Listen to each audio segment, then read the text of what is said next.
Sumainyo ang kapayapaan. Magbigayan kayo ng mahinigi ng kapayapaan sa isa't isa.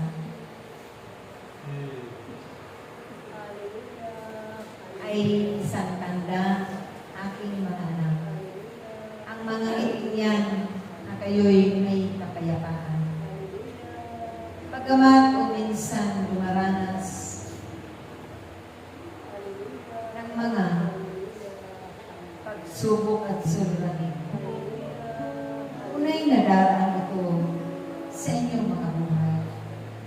Subalit aking mga anak, huwag na huwag kayong mga mababahal. Narito kami. Lagi ninyong kasama. Katuwang sa pamangkasamin at suliranin sa inyong mga buhay. Lagi kayong manatili sa piling ko. At ang lahat ng ito ay ang paglagaan. Magaan ang aking pamato. Kung kaya kayo man ay lahat mag-aral sa aking salita. Dahil ito ang magdadala sa inyo doon sa buhay na kasyasya at ganap. Habang kayo'y naglalakbay sa mundong ito na may kalakasan pa, huwag na huwag kayong hihinto sa inyong pagganap sa lahat ng mga tungkulin ng pagpapahalaga na may kalakip na kagalakan ng pag-ibig. Huwag na huwag ninyong hustahan ng inyong mga kapwa pagkos sila'y inyong mahalin ng kulang na kapal.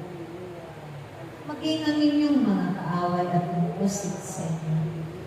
Sila ang lahat ay inyong ipanalangin at ipadama ang pag-ibig na nagmumula sa Diyos. Dahil sa bawat mamumutawi sa inyong mga langit, ito'y may kalakip na kapanggalan.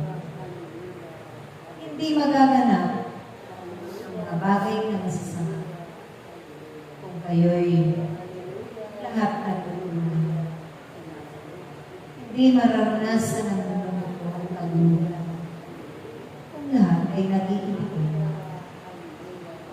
kung lahat ay nagmamalasakit, kung lahat ay nagkakatawanan. Kaya sa panalangin ninyo, isa ito sa inyong ihiling ng awa na bag sa Diyos. Naway sumapuso nila ang Diyos. Ito nawa ang maghari sa kanilang mga. Dahil ang bawat pinagarian ng Diyos kailanman ay walang kuwang dahil kapito. Walang masama na iniisip at walang pagkakataon ng Diablo na siyang maghari sa buhay ng bawat isa. Kaya aking mga anak, lagi ninyong ibahagi ang mabubuting bagay sa kapwa-tao at ipalaganap ito tulad ng pagpapalaganap ng ating mga aral at salita. Kailanman ay huwag ninyong maghinawahan, paglingkuran, maging sinunan. At huwag na huwag kayong itigil sa paggawa ng mabuti, sa pagbahagi nito sa mga dapat ang sama. Kung saan man kayo itakda ng Diyos, sundin at din ninyo ito ng may kababaan. Maging magalak kayo sa bawat pagpapahalaga ninyo at pagkalingan ng kanyang gawain. Tunay na mga ganitong pagpapala ang inyong mga kapatid. Sampo ng inyong sanita.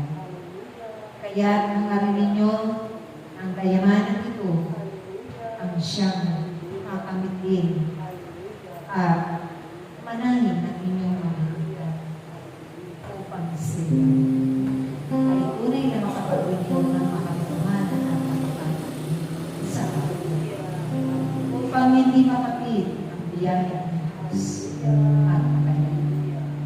Naway sumayin lagi ang pag-iibigan at pagtutulungan sa isa't isa.